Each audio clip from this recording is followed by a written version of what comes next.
এই জগতে মেয়েদের যত ব্রত থাক, যত উপাসনা থাক, যত তীর্থযাত্রা, গঙ্গা স্নান, তীর্থে তীর্থে পরিভ্রমণ থাক, নারীর জীবনে সর্বশ্রেষ্ঠ ধর্ম, ভগবৎ প্রাপ্তির অন্যতম শ্রেষ্ঠ উপায় হলো সতীত্ব।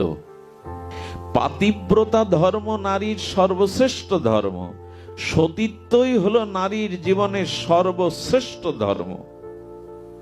তার দৃষ্টান্ত আমি আপনাদের একটু জানাচ্ছি, যদি মন দিয়ে শোনেন।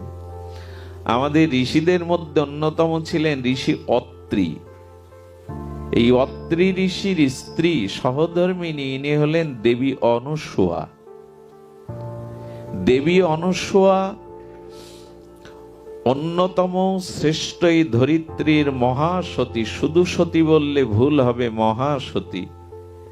দেখুন, মানুষ এই যে গঙ্গা স্নান করতে যায়, গঙ্গা স্নানে পতিত পাবনী গঙ্গা, সত্য পাতক নাশিনী গঙ্গা, হরির চরণচ্যুতা গঙ্গা আমাদের পাপ নেয়। যদি গঙ্গার প্রতি শ্রদ্ধা থাকে, গঙ্গার প্রতি যদি আমাদের নিষ্ঠা শ্রদ্ধা থাকে, বিশ্বাস থাকে, তবে গঙ্গায় স্নান করলে পাপ দূর হয়, এটা সত্য।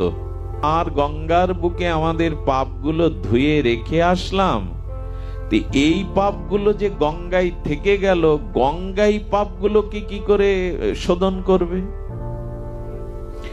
গঙ্গা বলছেন আমাদের যে পাপ রেখে যায় জীব, এই পাপ আমি কি করে শোধন করব? গঙ্গা দেবী তখন এই পাপ শোধনের জন্য গেলেন কোথায় জানেন? মাতা পার্বতী, জগৎ মাতা লক্ষ্মী কমলা দেবী এবং ব্রহ্মার ঘরণী দেবী সরস্বতী, তিনজনকে একত্রিত করে বললেন, মা, আমার বুকে কলির জীব যে পাপ রেখে এসছে, এই পাপকে আমি কি করে, এই মলিনতাকে কি করে আমি শুদ্ধ হব, উপায় বলে দাও।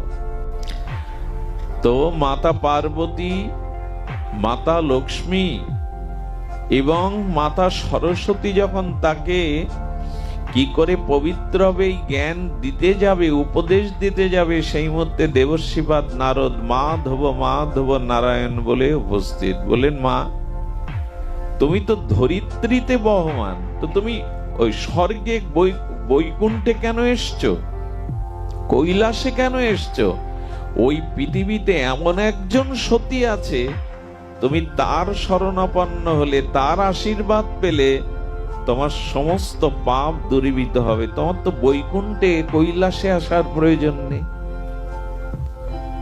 তখন মা গঙ্গা বললেন, কে তিনি? বললেন, দেবী অনুসূয়া, তার কাছে যাও। একটা অনুরোধ করি, কোন রমণী বা কোন মায়েদের সামনে অন্য কোন মায়ের প্রশংসা করবেন না। কোন নারীর সামনে অন্য কোন নারীর যদি প্রশংসা করেন, সহজে মায়েরা মেনে নিতে পারে না। মায়েদের একটা দুর্বলতা আছে। তো যখন যখন সরস্বতী পার্বতী লক্ষ্মী এই কথা শুনলো, তাদের অভিমানে কিছুটা আঘাত লাগলো। কি, আমরা সতী শিরোমণি, আমাদের থেকে কিনা নারদ পাঠিয়ে দিচ্ছে জগতের কোন অনুসূয়া সতীর কাছে, সে আমাদের থেকে মহাসতী। ওই যে মায়েদের সামনে অন্য মায়েদের একটু প্রশংসা করলে তো খারাপ লাগবে। তো ওরা কুপিত হয়ে গেল। কুপিত হওয়ার জন্য তখন তারা কি করেছে জানেন? ওই অত্রি ঋষির আশ্রমের পাশে যেসব সরোবর ছিল, জলাশয় ছিল, ঋষিমণি যেখান থেকে জল নিতেন, ওগুলো শুকিয়ে দিল। লক্ষ্মী দেবী, পার্বতী দেবী, সরস্বতী দেবী মিলে জল ওখান থেকে তুলে নিল। এখন অত্রি ঋষি সমাধিস্থ ধ্যানস্থ, একটু যখন বাইরে ধ্যান থেকে ভগ্ন হলো, বলছে জল নিয়ে আসো। কোমণ্ডলটা এগিয়ে দিলে দেবী অনুসূয়া একবারও বললেন না যে গৃহে বা আশেপাশে জল। এই দেখুন, স্বামীর কোনো কথা প্রথমত কোনো স্ত্রী লঙ্ঘন বা তর্ক করতে চায় না। জল নেই উনি জানেন, উনি তো সমাধিতে, উনি ধ্যানে আছেন, কিন্তু পাত্রটা নিয়ে বলছেন আমি ব্যবস্থা করছি। না বলবে না, না বলবে না তারা। দেখবেন সংসারে নারীদের উচিত হলো যতক্ষণ যতটুকু সামর্থ্য আছে, না কথাটা সামর্থ্য যতটুকু আছে। আমি একবার ভিজতে ভিজতে এক জায়গায় পাঠে গিয়ে আমি পুরোটাই ভিজে গেছে, তারা অত্যন্ত দরিদ্র। আমি চেয়ে বসছি, মা তোমার ঘরে কোনো ধুতি আছে? হঠাৎ চিন্তা করেই বললেন, বাবা আছে, আমি এনে দিচ্ছি। যেটা এনে দিল সেটা ধুতি না, মায়েদের সাদা পেড়ে একটা শাড়ি। কিন্তু বললেন না যে আমার ঘরে বস্ত্র। আমি ভিজে দেখছে সেই শ্বেত বস্ত্র পরেই পাঠ করলাম। চিন্তা করলাম ইনি সাধারণ নয়, না দূরদৃষ্টি অনেক। সব কথাতেই না বলা, তর্ক সৃষ্টি করা, এটা জীবনকে বিষময় করে তোলে। উনি জল নিয়ে তখন গঙ্গাকে স্মরণ করছে, মা পতিদেবতা জল চেয়েছে, একটা করুণা করো, উপায় করো। আর গঙ্গাও তো আসছিলেন ওই সময় দেবী অনুসর দর্শনের জন্য। যেই গঙ্গাকে দেখেছে বললে, মা আমি তো আপনার কাছে আসছি। গঙ্গাকে পেয়ে বুকে জড়িয়ে ধরে বলছে, মা জল নাই, কেন জানি না এখান থেকে জল তত্ত্বই এখান থেকে উঠে গেছে, জল নাই। বললেন, মা সামনে ঝর্ণা আছে, আমি ওদিকে দৃষ্টিপাত করছি, ওইখান থেকে ঝরো ঝরো জল পড়বে, জলটা নিয়ে মণিকে দিন। দেখুন, সৎ কোনো উদ্দেশ্যে যদি আপনি পথে বেরোন, উপায় একটা হবেই হবে। আগের থেকেই যদি না বলে দেন, আগের থেকেই যদি না বলে দেন, চেষ্টা কিছু, পথে তো বেরোন, পথে বের হন। অনেকের মনে ইচ্ছা করে আমি একটা ভাগবত অনুষ্ঠান দেব, ধর্মীয় অনুষ্ঠান দেব, কিন্তু আমার অর্থ নেই। একবার পথে বেরোন, একবার সৎ সংকল্প নিয়ে সংকল্প করুন। কোনো মহৎ কাজ কখনো বেঁধে থাকবে না, কোনো না কোনো উপায় দৈব থেকে কৃপা হতে আপনার কাছে আসবেই। গঙ্গা বাড়ি দিলেন, আর শ্রী গঙ্গা দেবী অনুসূয়ার কাছে তিনি কিছুক্ষণ বসে যখন তাদের মধ্যে আলোচনা হলো, আর এই সতীর দর্শনে, সতীর স্পর্শনে, আর দেবীরূপী গঙ্গার ভেতর থেকে কলিযুগের যে জীব আমরা পাপ রেখে আসি, সেটি এই সতীর দর্শনে, সতীর স্পর্শনে গঙ্গা রেখে যাবা আমাদের পাপ মলিনতা দূরীভূত হয়ে গেল। গঙ্গা ধন্য ধন্য করে মাকে প্রণাম করে চলে গেলেন, কিন্তু পিছনে ছাড়ল না। দেখুন, মায়েদের মধ্যে নারী জাতি আর এক নারী জাতির প্রতি প্রতিহিংসা পরায়ণ খুব বেশি হয়। প্রতিহিংসাটা ওখানে খুব বেশি হয়। সরস্বতী এবং পার্বতী এবং লক্ষ্মী দেবীর মাথা ঠিক নেই। সতীত্বর উপাধি জগতের একজন নিয়ে নেবে আমরা থাকতে, আমরা পরীক্ষা করবো, এমনি এমনি ছাড়বো না। আরে জল তো পেয়ে গেল গঙ্গার, এবার পরীক্ষা কি করবে জানেন? ভোলানাথকে ডেকেছেন পার্বতী, লক্ষ্মী দেবী নারায়ণকে ডেকেছেন, সরস্বতী ব্রহ্মাকে ডেকেছেন, যাও আমরা সতী থাকতেই জগতের একজন মহাসতীর উপাধি পাবে, এ আমরা সহ্য করতে পারছি না। তবে যদি সত্যিই মহাসতী হয়, ওকে পরীক্ষা দিতে হবে, যাও। কাকে কাকে পাঠাচ্ছেন? ভগবান শঙ্করকে, ব্রহ্মাকে এবং বিষ্ণুকে। আপনারা পরীক্ষা করে আসুন সে মহাসতী কি করে হয়। তিনজন বিবস্ত্র হয়ে, ব্রহ্মা, ভগবান বিষ্ণু এবং ভগবান শঙ্কর বিবস্ত্র হয়ে তারা এসে বলছেন, ভিক্ষাং দেহি। অত্রি ঋষি তখন তপস্যায় বসেছে অনতি দূরে জঙ্গলের মধ্যে, আর মাতা অনুসূয়া, দেবী অনুসূয়া ঘরে একা। যখন ভিক্ষাং দেহি বলেছে, তাদের ভিক্ষা দেওয়ার জন্য উপস্থিত হয়েছে, তখন বলছেন যে দেখো, আমরা শুদ্ধ পবিত্র, দেহাবেশ আমাদের নাই, আমাদের দেহাবেশ নাই, তো আমরা শুদ্ধ পরমাংশ। আমাদেরও ভিক্ষা দিতে গেলে, সেবা দিতে গেলে তোমাকেও শুদ্ধতার পরিচয় দিতে হবে, দেহে কোনো বসন রাখলে হবে না। কত বড় পরীক্ষা বলুন তো। ঘরে গিয়ে স্বামীকে স্মরণ করছেন, উপায় বলুন, কৃপা করুন, শক্তি সঞ্চারিত করুন, আমাকে সুবুদ্ধি দিন। তখনই দেবী অনুসূয়া বলছে, হ্যাঁ আমি যদি প্রকৃত পতিপরায়ণা সতীসাধ্যী হই, পতিব্রতা ধর্ম পালন করি, তবে এই মুহূর্তে এই সম্মুখের তিনজন সন্ন্যাসী দুগ্ধপোষ্য শিশু রূপ নিয়ে নিক, দুগ্ধপোষ্য শিশুতে রূপান্তরিত হোক।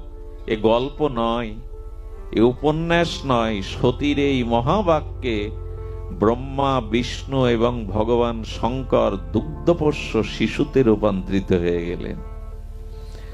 আচ্ছা, দুগ্ধপোষ্য ভূমিষ্ঠজাত শিশুকে কোলে নিতে মায়ের বুকে বস্ত্র লাগে? সন্তানকে কোলে নিতে মায়ের দেহাবেশের অভিমান থাকে? ওদেরকে বুকের স্তন পান করালেন, সেবা দিয়ে দীর্ঘ 6 মাস দোলনা করে খেলা আনন্দ দিয়ে তাদের প্রতিপালন করতে লাগলো।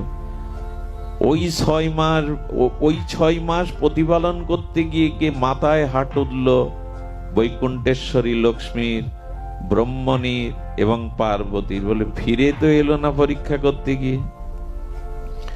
নারদ বলছে কোনোদিনে ফিরবে না, উনি তো যত নষ্টের ঘোড়া। লীলাগুলো বলেন, মা কোনোদিন আর তোমাদের স্বামীকে তোমরা, বলে কেন? বলে যার পরীক্ষা করতে পাঠিয়েছো পালে সে যদি করুণা করে পেতে পারো, না হলে এ জীবনে আর পাবে না, চলে যাও। 3 জন রমণী বেশ ধরে, কন্যার বেশ ধরে এসে মাকে প্রণাম করেছে। বললেন, মা 6 মাস আগে 3 জন তোমার দুয়ারে পরীক্ষার জন্য এসেছিল, আমাদেরই পতি তারা। তারা কোথায়? বলো, তাদের দেখতে এসেছ মেয়ে? ওই দেখো দোলনায় শোয়ানো রয়েছে, যাও। গিয়ে দেখছে যে 3 জন শিশুরূপে সতীর মহিমা দেখুন। 3 জন দোলনায় শায়িত। চেয়ে চেয়ে বলছে, তোমরা তো সর্বশক্তিমান, তোমরা তো ঈশ্বর, নিজেদের রূপ বদলাতে পারছ না। বললেন, সতীর আজ্ঞার বাইরে ভগবান হলেও আমাদের যাওয়ার শক্তি নাই।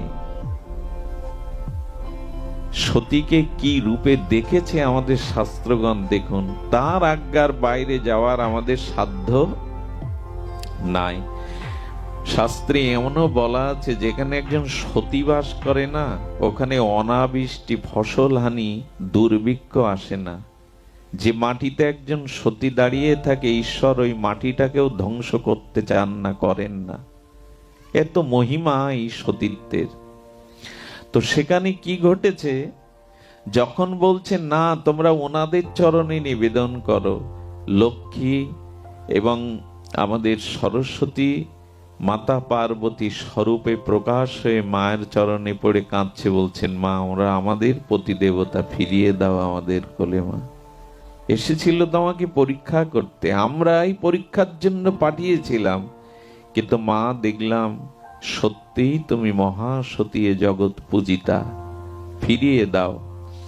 তো সেই স্বামীদেরকে উনি আবার ওনার প্রতিজ্ঞা তুলে নিয়ে ব্রহ্মা রূপে, বিষ্ণু রূপে, ভগবান শঙ্কর রূপে ফিরিয়ে দিলেন। যখন চলে যাচ্ছে তখন বলছে, দাঁড়াও ভগবান, আমি যে 6 মাস তোমাদের পালন করলাম, মায়ের স্নেহ জানালাম, এখানে বনে ঋষিরা জানলো আমার 3 সন্তান তোমরা, এখন তোমরা বিদায় নিলে আমি ওদের কি জবাব দেব? তারা কোথায় গেল?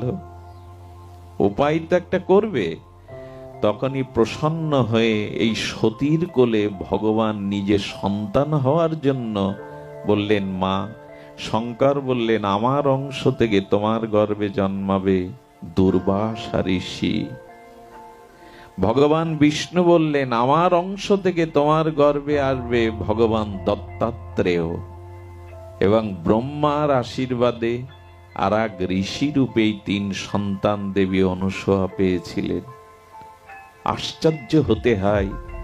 এই জন্য যে গৃহে একজন সতী সাধ্যী, স্বামী পরায়ণা, স্বামী দুঃখে দুঃখী, স্বামী সুখে সুখী, স্বামী ছাড়া অন্য কোনো পুরুষের কল্পনাও যে মনে আনে না, এ জাতীয় সতী যেখানে আছে, সেখানে দেবদেবীও সেই দুয়ারে গিয়ে আশীর্বাদ করে আসে, দেবদেবীরও স্থান সেখানে হয়। এই জন্য সুসন্তানের প্রথম সত্য হলো নিজের সতীত্ব শক্তিটাকে নিজের সতীত্বটাকে অটুট করা। এগুলি ভাববার দরকার, নতুন করে আমাদের চিন্তা আসা দরকার। তো এই দেবী অনুসূয়ার কাছে মা সীতা যখন বনবাসে যায় না, মা সীতাও গিয়েছিলেন। ঋষি অত্রির আশ্রমে যখন গেলেন, সীতাকে বলছেন রঘুপতি রামচন্দ্র, যাও মহাসতী মা দেবী অনুসূয়ার উপদেশ নিয়ে এসো। চিন্তা করতে পারেন, জগৎলক্ষ্মী মা জানকী তাকে পাঠাচ্ছেন সতীর কাছে উপদেশ নিতে, সীতাকে। এই জগতের একজন মহাসতীর মহিমা দেখুন, স্বয়ং ভগবান ঋষির কাছে গেছেন, সীতাকে পাঠাচ্ছেন, যাও এই মহাসতীর আশীর্বাদ নিয়ে এসো। সীতা গিয়ে প্রণাম করলেন, জড়িয়ে ধরলেন দেবী অনুসূয়া, বাছারে স্বামীর জন্য বনবাসে এসেছি, সে থেকে বড় ধর্ম আর কি হতে পারে। কি মহিমা ছিল আমাদের ধর্মের।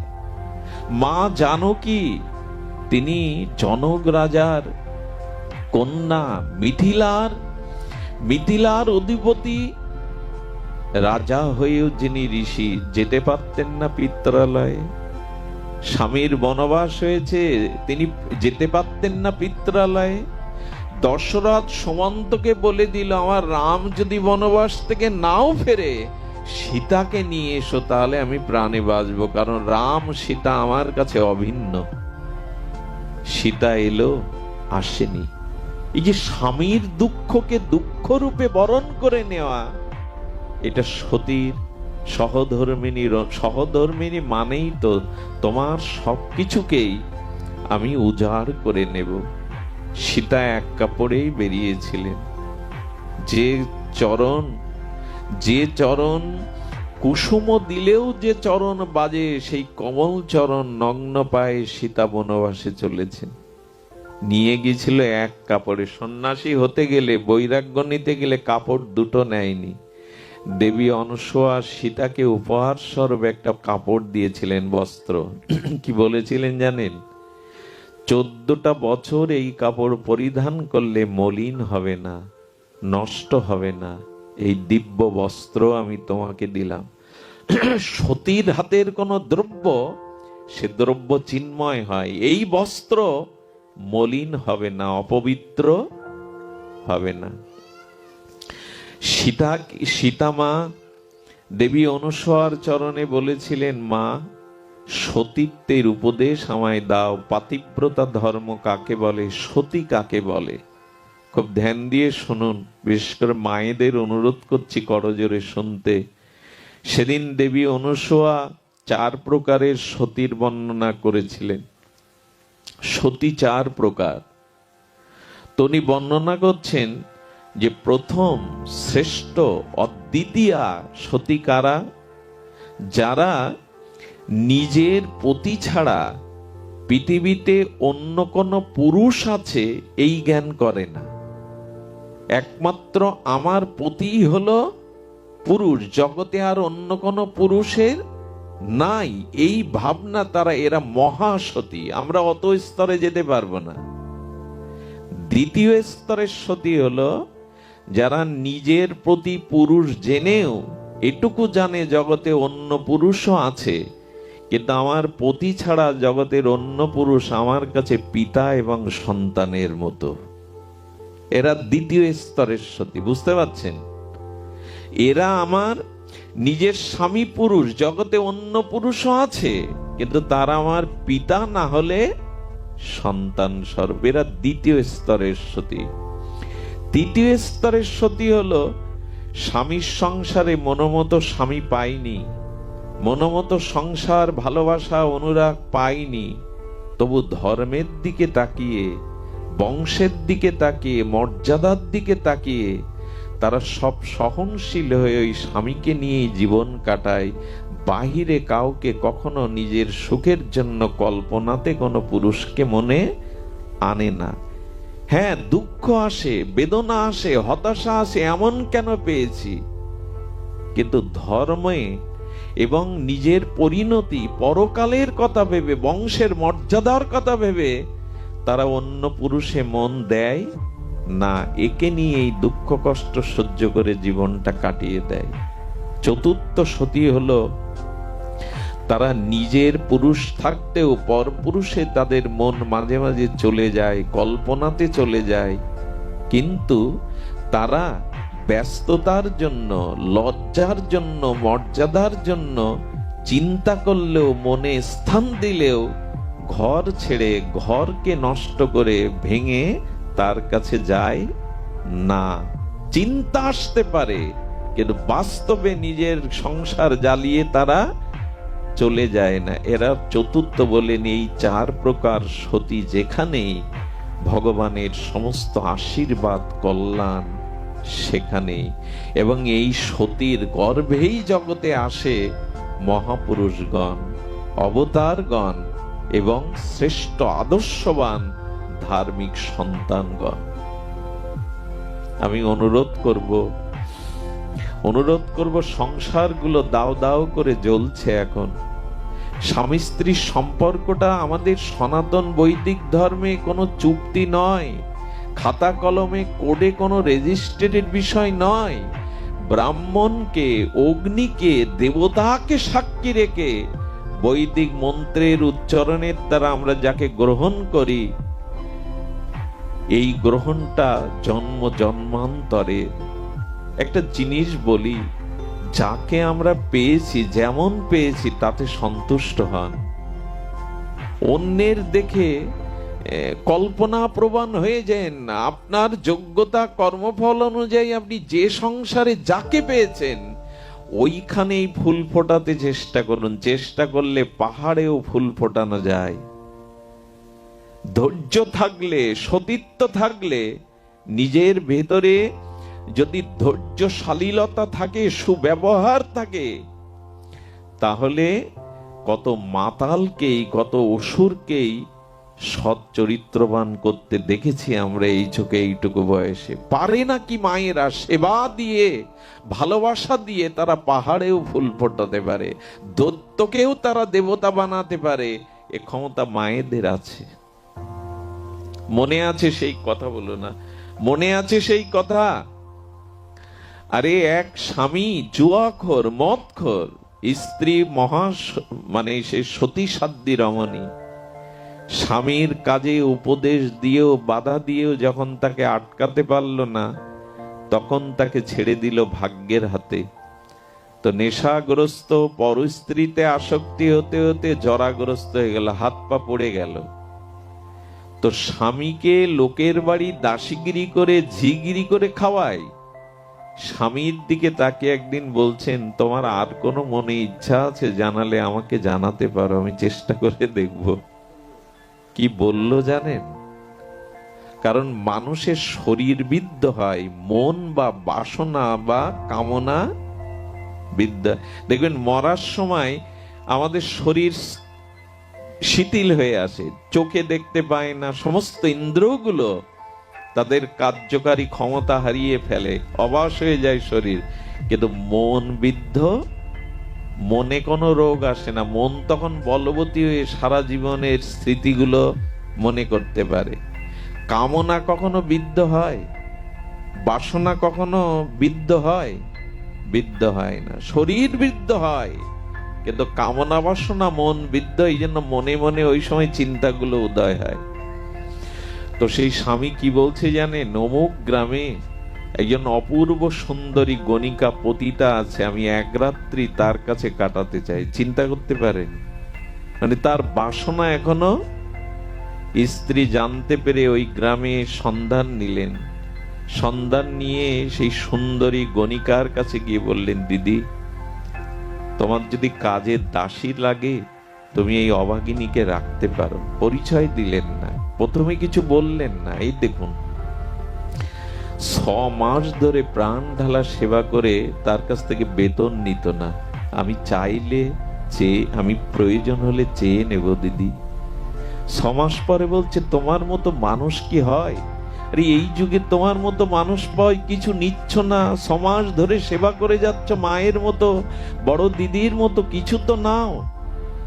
সেদিন হাত দুটো জড়িয়ে ধরে বললেন, একটা জিনিস আজকে চাওয়ার আছে, কথা দাও দেবে। তার স্বামীর ইচ্ছার কথাটা জানালেন। পতিতা হলেও সে তো মাতৃজাতির রমণী, কেঁদে ফেললে। এরকম স্ত্রী পেয়েও, সতী পেয়েও যার এই প্রলোভন, বলে আমি তোমার ইচ্ছা পূর্ণ করব, তাকে নিয়ে এসো। এই ঘটনাটা চৈতন্য চরিতামৃতের পাতায় স্থান পেয়েছে। সাধারণ ঘটনা না, গল্প নয়, উপন্যাস নয়।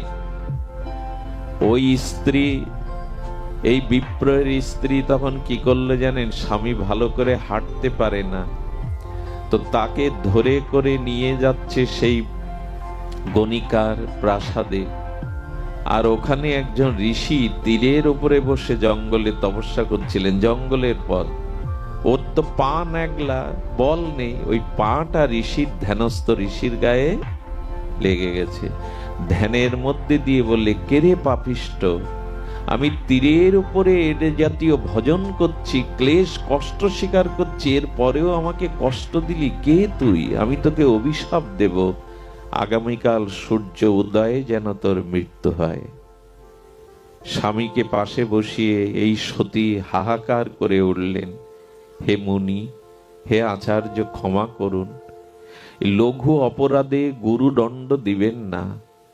আমার স্বামী অসুস্থ, অসাবধানতায় লেগে গেছে, ক্ষমা করে দিন।